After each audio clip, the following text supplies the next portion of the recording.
to draw a line for constructing the wall of a building.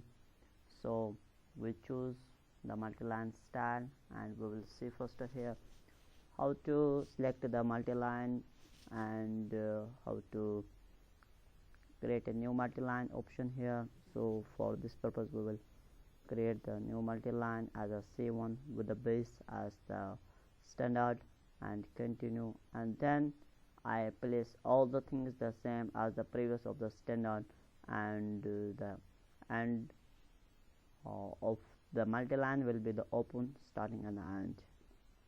Then select this C1 as a set current and place it OK. Now I will enter the option of ML for the multiline option, and select the spacebar base font, and then I place the width of a room or a building like as 20 feet, then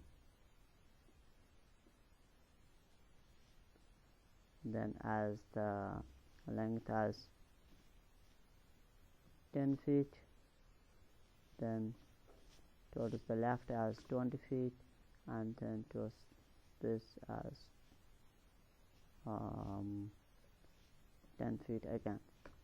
Now it will close. Here you can see that these lines are not joining. How to connect these two lines here?